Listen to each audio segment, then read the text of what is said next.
ஹரே கிருஷ்ணா, நமஸ்காரம். வரும் 13/4/19 அன்று ஸ்ரீ ராமநவமி என்ற மிக புண்ணிய மிகுந்த தினம் வருகிறது.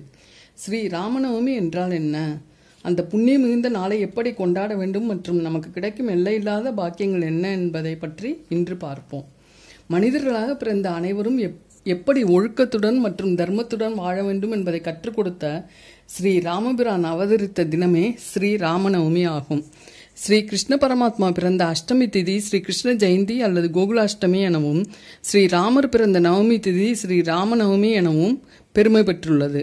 ஸ்ரீ கிருஷ்ணரும் ஸ்ரீ ராமரும் தாங்கள் ஏற்ற மனித அவதாரத்தின்படி தங்கள் மனித சரீரங்களுக்கான முடிவை சாதாரணமாக ஏற்றுக்கொண்டிருப்பினும், தெய்வ மூர்த்திகளின் இத்தகைய லீலா அனுபூதிகள் ஜீவன்களுக்கு பாடம் புகட்டவும் வழிகாட்டவும் அமைந்த ஒரு புண்ணிய நிகழ்வு என்பதை நாம் உணர வேண்டும். ஸ்ரீ ராமாவதாரத்தின் சிறப்பு என்ன என்பதை பார்ப்போம். இறைவன் மேல் பக்தி மிகவும் உன்னதமாக விளங்கி வந்த திரேதாயுகத்தில் மனிதனோடு மனிதனாக வாழ்ந்து தன்னுடைய அவதாரத்தன்மையை சற்றும் வெளியில் காண்பிக்காமல் சாதாரண மனிதனைப் போல் இன்ப துன்பங்களை அனுபவித்து அனைத்து ஜீவன்களுக்கும் வழிகாட்டியாக இருந்தவர் மற்றும் இருப்பவர் ஸ்ரீராமர் ஆவார். ஸ்ரீராமர் ஜடாயு என்ற கழுகிற்கும் சாதாரண மனிதனைப் போல் அந்திம கிரியைகளை செய்தார். அப்படி செய்த இடமே வைத்தீஸ்வரன் கோவில் ஆகும். இன்றும் கூட இந்த கோவிலின் பெருமை வாய்ந்த ஜடாயு ஹோமகுண்ட சாம்பல், இறைவனுக்கு சார்த்தப்பட்ட நேத்திரப்படி, சந்தனம் மற்றும் வில்வத்தலம் ஆகிய மூன்றும் சேர்ந்த உருண்டையைத்தான் இங்கு தெய்வ பிரசாதமாக அளித்து வருகின்றனர். கலியுக காலத்தில் வாழும் நம் அனைவருக்கும் ஸ்ரீராமனின் வாழ்க்கை சரிதத்தை உற்று நோக்கினால் அது தரும் ஆன்மீக பாடங்கள் பலவற்றையும் நாம் கற்றுக்கொள்ளலாம். உதாரணமாக சிலவற்றை பார்ப்போம்.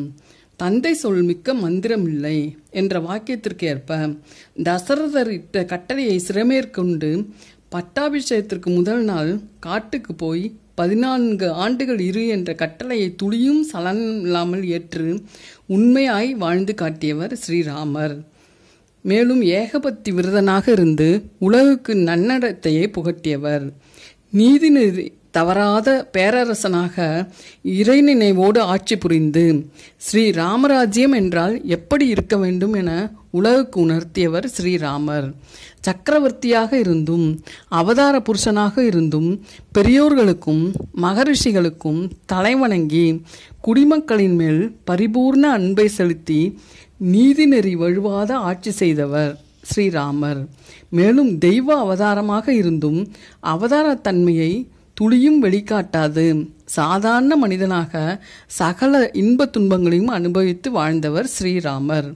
உடன் பிறந்தவர்களுக்கு ஒரு நல்ல சகோதரனாக இருப்பது எப்படி என்பதை தன் நடத்தை மூலம் உணர்த்தியவர் ஸ்ரீராமர். ராவண யுத்தத்தின் பொழுது எவ்வளவு கொடிய அரக்கனாக ராவணன் இருந்த பொழுதும் அவன் ஆயுதங்களை இழந்து நிராயுதபாணியாக நின்ற பொழுது பகைவனுக்கும் கருணை காட்டி இன்று போய் நாளை வா என கூறிய கருணாமூர்த்தி ஸ்ரீராமன் ஆவார். சரி, ஸ்ரீராமநவமி அன்று ஸ்ரீராமரை வழிபடும் விதம் எப்படி என பார்ப்போம்.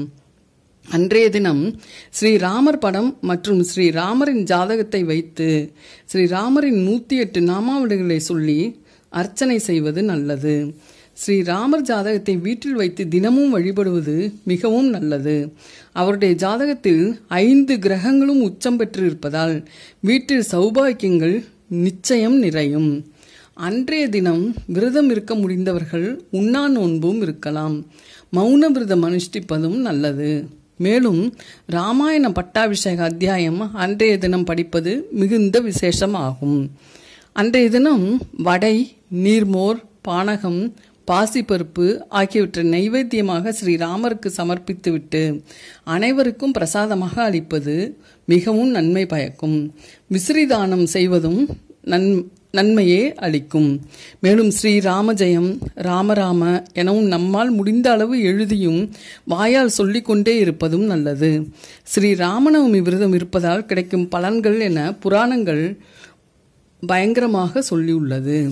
குடும்ப ஒற்றுமை பெருகும். குடும்பத்தை விட்டு பிரிந்தவர்கள் ஒன்று சேர்வார்கள். லட்சுமி கடாட்சம் கொழிக்கும். பகைவர்கள் நண்பர்களாக ஆவார்கள். தீராத வியாதிகள் தீர ஆரம்பிக்கும். நாடிய பொருட்கள் அனைத்தையும் கைகூடும் ஒரு புண்ணிய தினமே ஸ்ரீராமநவமி என புராணங்கள் கூறியுள்ளன.